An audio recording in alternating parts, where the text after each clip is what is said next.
समृद्धि।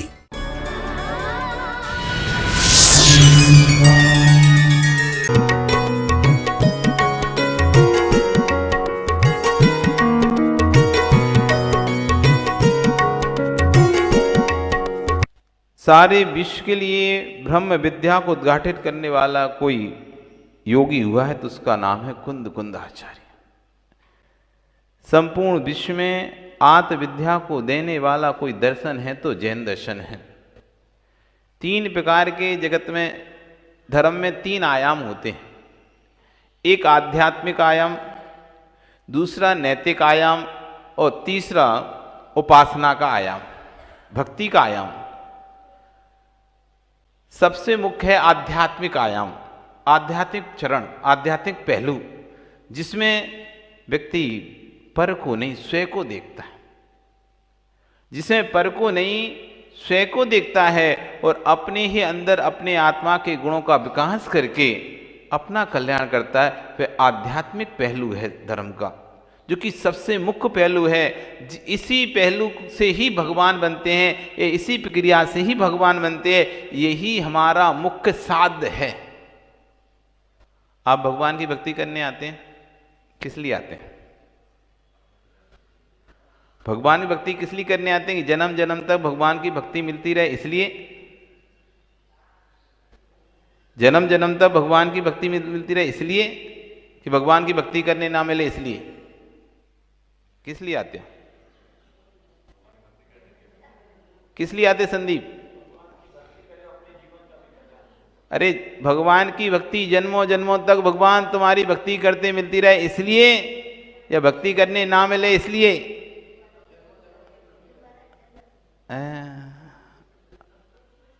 उसके लिए तो तुम्हें कुछ छोड़ना पड़ेगा, दोबारा जन्म ना मिले तो। हम भगवान की भक्ति करने के लिए नहीं आते। ये वो दर्शन नहीं है कि आप भक्ति करो और भगवान के दास बने रहो। ये वो दर्शन है जो भगवान बनाता है। हम भगवान आपकी भक्ति इसलिए नहीं कर रहे कि जन्म जन्म तक आपकी भक्ति करते रहें। हम भक्ति करने इसलिए आए भगवान कि फिर कभी आपकी भक्ति ना करना पड़े, हम भी एक दिन भगवान बन जाएं। उद्देश्य लेके आना चाहिए।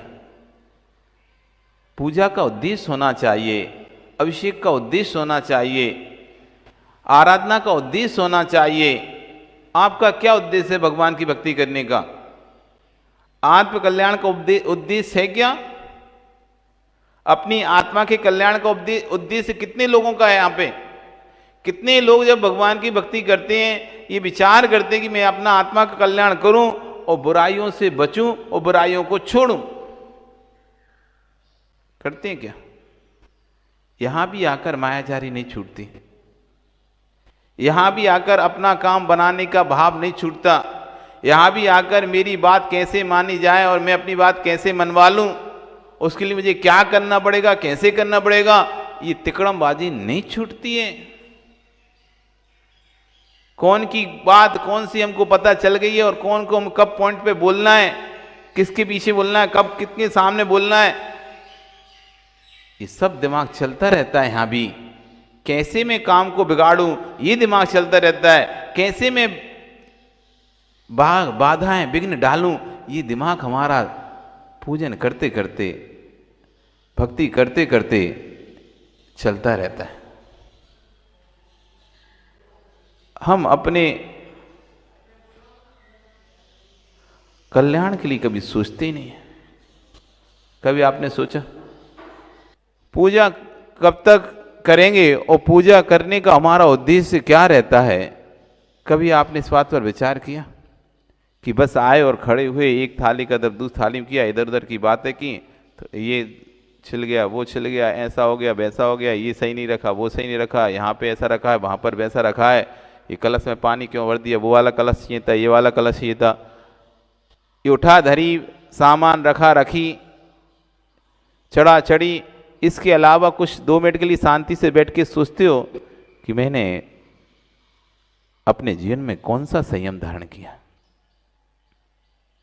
इतने वर्षों से भगवान की पूजा कर रहा हूं, इतने वर्षों से निर्गुण साधुओं के दर्शन कर रहा हूं, उनको देखकर, भगवान को देखकर, साधु को देखकर आपके अंदर एक दिन भी भाव आया मैं भी कभी ऐसे निर्गंत बनकर पन बन डोलूं। संत साधु बन के बिचिरूं, वह घड़ी कब आएगी। संत साधु बन के बिचिरूं, वह घड़ी कब आएगी। हाथ में पीछी कमंडल, ध्यान आत्म राम का। छोड़ कर घर बार दीक्षा, की घड़ी कब आएगी। संत साधु बन के बिचरूं, वह घड़ी कब आएगी। ये भाव आया कभी, ये परिणाम आए कभी पूजा करते करते कि बस कौन क्या कर रहा है यही दिखता रहा। किसने चढ़ाया, किसने उठाया, कौन कहाँ बैठा, कौन कहाँ खड़ा हुआ, कौन भागा, कौन नहीं गया, कौन क्या कर रहा है। इसके अलावा हमारे को पूरे मंदिर में क्या आता है। कभी 2 मिनट शांति से अपने स्वरूप का चिंतन किया। कौन हूं मैं, कहां से आया हूं, क्या है मेरा नाम, क्या है मेरा काम। क्या दूसरों के प्रति राग द्वेष करना ही मेरा काम है, दूसरों के बारे में सोचना ही मेरा काम है, पर को देखना ही मेरा काम है, क्या है मेरा काम। कभी ऐसे बैठकर शांति से 5 मिनट चिंतन किया क्या। मन ही नहीं लगता। यदि आपसे कह दिया जाए आंख बंद करके 5 मिनट बैठ जाओ, तड़प जाओगे आंख खोलने के लिए, तड़प जाओगे आंख खोलने के लिए। ऐसा लगेगा कि कब आंख खोल के देख लूं एक बार क्या हो रहा है इधर उधर, सब बैठे कि नहीं बैठे। ऐसा नहीं मैं अकेला बैठा हूं सब भाग गए हूं। हाँ, यदि कह दिया भैया जाप करो, सब लोग आंख बंद करके जाप करना है, थोड़ी देर जाप करेगा, फिर सोचे पता नहीं और लोग बैठे ही नहीं बैठे, नहीं तो अपनी अकेले बैठे हो, चले गए हो। एक बार आंख खोल के देख रहा सब बैठ, हाँ सब बैठ, फिर ठीक है चलो, तो अब कर ले रहे। और यदि उसे देखा कि सब चले गए बस हम ही बैठे हैं, अब तो भैया उसको धुको धुको कब ये हो पूरी और कब मैं भी भागूं। किसी ऐसी यदि तुमको बदला लेना हो, अच्छा खासा कोई उपद्रव करता हो, खूब उपद्रव करता हो, हर काम में टांग अड़ाता हो, ऐसा करता हो वैसा करता हो, ऐसे व्यक्ति को पदाधिकारी बना दो। अब बेटा ले, अभी कम से कम शांति से आके दर्शन कर लेता था, अब वो दर्शन भी नहीं कर पाना। वो आएगा, ये सामान इधर रखा, कौन सा सामान कहाँ रखा है, ये सामान उधर रखा है, ये इधर होना चाहिए। सब लोग आएंगे भैया ऐसा नहीं हुआ, वो आएगा भैया ऐसा नहीं हुआ, वो कह रहे हैं ऐसा करो, वो कहेगा वैसा करो। बेचारा पगला जाएगा, अपने आप उसका सारा धर्म छूट जाएगा। जितना धर्म करता था सारा धर्म खत्म। क्यों? अब लोगों की सुने, व्यवस्थाएं देखे, क्या करे कि भगवान के दर्शन करते पीछे से आ जाता है व्यक्ति, भैया बुला रहे हैं तुमको, चलो। वो मिस्त्री बुला रहा है, कहीं ये बुला रहा है, ये चीज खत्म हो गई, वो चीज खत्म हो गई, ये देखो कैसी व्यवस्थाएं हैं, ये खराब हो गई। पूरा समय आपको एक क्षण भी आपको भगवान नहीं दिखते। वो भगवान के दर्शन करते हुए देखेगा ये छत टेढ़ा कैसे हो गया, ये सिंहासन टेढ़ा कैसे हो गया, ये थोड़ी सी प्रतिमा टेढ़ी कैसे हो गई। वो दर्शन करते करते भी वो व्यवस्थाएं दिखाई देंगी। तो इसलिए भैया जब भगवान के पास आओ तो सब पदों का विसर्जन करके आओ। देरी में पैर रखो, अभी मैं सामान्य श्रावक हूं। अच्छे से भगवान की भक्ति करो पहले, फिर उसके बाद व्यवस्थाएं देखो। गुस्से से व्यवस्थाएं देखना प्रारंभ मत कर दो। कोई यदि कुछ कहे भी, भैया अभी 15 मिनट तक मुझसे कोई काम नहीं, मैं जब तक भगवान की भक्ति करूंगा, जब तक भगवान की आराधना करूंगा, पूजन अभिषेक करूंगा, किसी प्रकार की व्यवस्थाओं में मैं अपने मन का उपयोग नहीं लेके जाऊंगा। फिर उसके बाद जब अपना काम हो जाए, भगवान की भक्ति हो जाए, अब बताओ कौन सी क्या व्यवस्था है, कहां क्या कमी है, अब देखेंगे। कम से कम शांति से भगवान की पूजा, शांति से उनका अभिषेक करना चाहिए। अभिषेक पूजन करने के बाद फिर समय बचे तो करो। आज आचार्य कह रहे हैं कि संपूर्ण विश्व को यदि अध्यात्म का देने वाला कोई गुरु है, आचार्य कुंद कुंदेव स्वामी महाराज। भगवान महावीर स्वामी की वाणी को गौतम गर्दन ने जो गुंथित की थी, उस वाणी में जो अध्यात्म था, उस वाणी को जन जन तक पहुंचाने का श्रेय किसी को मिलता है, आचार्य कुंद कुंदेव स्वामी महाराज को मिलता है, जिन्होंने वस्तु स्वरूप की व्याख्या करके वह अलौकिक ज्ञान दिया जो सदियों सदियों तक ये विश्व से भूल नहीं पाएगा। व्यक्ति दो ही कारणों से जीवित रह सकता है। व्यक्ति दो ही कारणों से जीवित रह सकता है। अच्छा साहित्य यदि वो लिख जाए, अच्छा साहित्य लिख जाए, या फिर अच्छा विशेष मंदिर आदि प्रतिमा आदि को विराजमान कर जाए। मतलब पुरातत्व और साहित्य, ये दो ही वस्तु हैं व्यक्ति को जीवित रख सकती हैं। आज गोमटेश्वर बाहुबली चामुंडराज जा चुका है 1000 वर्ष पहले, नीमचंद स्वामी आचार्य जा चुके हैं 1000 वर्ष पहले, लेकिन आज भी उनका नाम चल रहा है। बाकी उसके बाद कई आचार्य, कई श्रावक हुए, नाम नहीं है। इसलिए अपने आप को जीवित रखना है, या तो अच्छे ग्रंथों का सृजन करो, और नहीं कर पाए तो खूब ऐसा दान दे के जाओ, ऐसा कुछ करके जाओ कि सदियों सदियों तक वो वस्तु रहेगी, तो आपका नाम भी रहेगा। तो आचार्य भगवान ग्रंथों को लिख कर गए, ऐसे ग्रंथों के आज सदियों सदियां निकल रही हैं, तब भी उनको कोई भूल नहीं सकता है। जब अंतस में बैठकर चिंतन करते होंगे, उस समय कुंद कुंद की अनुभूति है, वो वही जानते हैं। जितना लिख रहे हैं उससे कई गुना अनुभव किया जाता है। जितना हम अनुभव करते हैं उतना लिख नहीं सकते हैं। आप जो जो अनुभव करते हो, क्या वो सब लिख सकते हो? जो जो अनुभव करते हो वो लिख सकते हो क्या? और अनुभव लिखा ही नहीं जाता कभी। अनुभव लिखा जा सकता है क्या? बताओ। मीठा खाया, शक्कर खाई, सुनील शक्कर खाई, कैसा लगता है? कैसा लगता है? मीठा लगता है ना? मीठा लगता है। अब एक कॉफी भी लिखना है, शक्कर का स्वाद मीठा है, ठीक है, तो आप लिख दोगे। लेकिन जो मीठी अनुभूति हुई थी आपको, शक्कर का स्वाद मीठा है, ये तो आप कॉफी पर लिख सकते हो, लेकिन जो मीठे पनी की अनुभूति हुई थी, बिट्टू, बिट्टू ही नाम तुम्हारा, क्या नाम है? तो बिट्टू, जो तुमने अनुभूति ली है, क्या उसे तुम बता सकते हो? शक्कर खाई थी, कैसा लगा?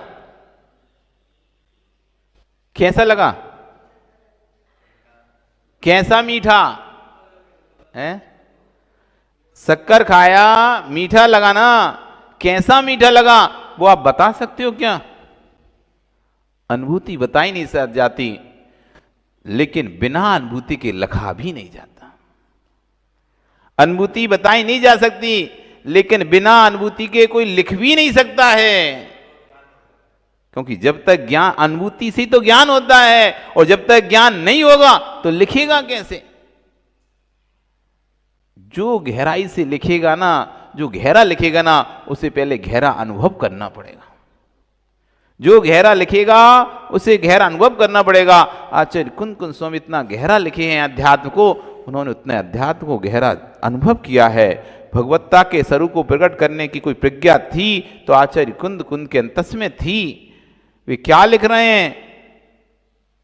वे कुंद कुंद स्वामी कह रहे हैं कि जिसे जिनेन्द्र देव की मुद्रा अरिहंत का लिंग स्वप्न में भी नहीं रुचता है, वह अनंत भवों को धारण करता है।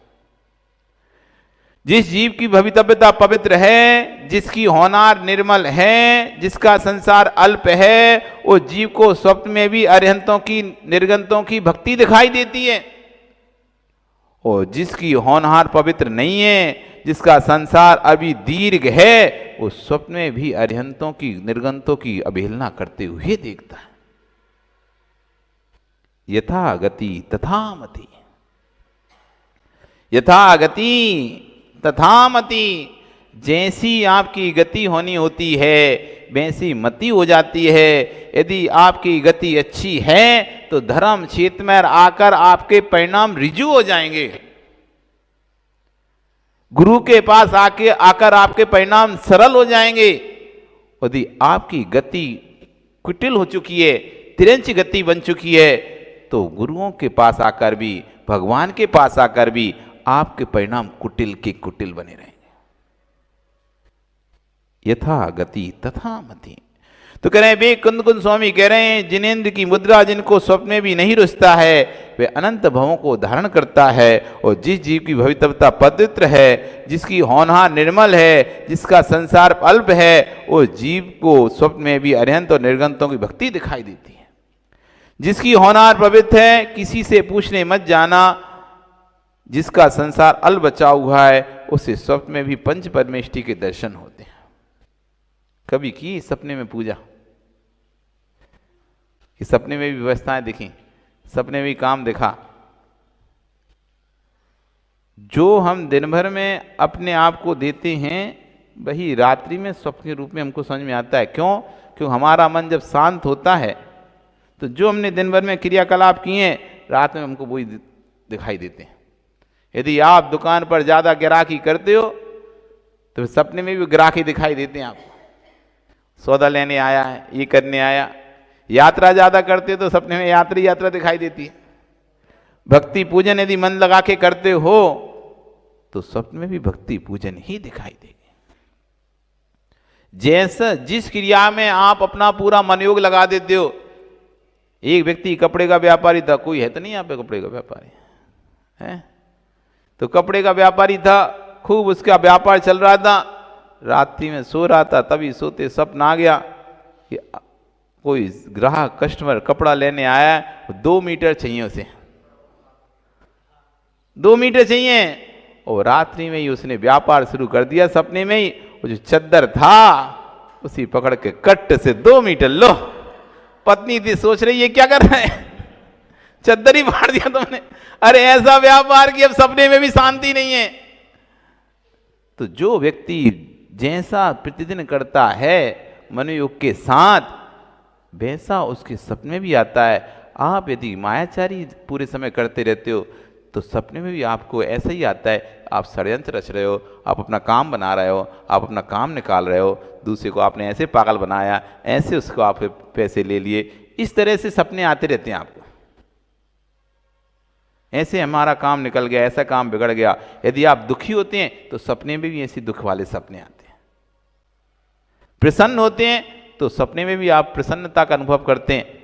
तो कह रहे हैं जिसकी होनार पवित्र है, किसी से पूछने मत जाना, जिसका संसार अल्प बचा है, उसे स्वप्न में भी पंच परमेष्टि के दर्शन होते हैं। और जिसका संसार अभी दीर्घ है, उसे स्वप्न में भी 5 पाप करने के ही भाव आते हैं।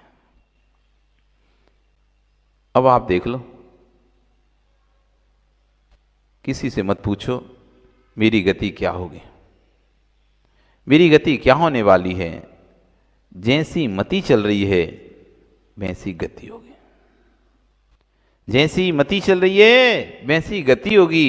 साधना साध विज्ञानम अनुमानम, साधन से साध का ज्ञान कर लो, साधन से साध का ज्ञान कर लो कि मेरा साधन, मेरे विचार, मेरे परिणाम इस तरह के हैं तो मेरी आगे का भविष्य किस तरह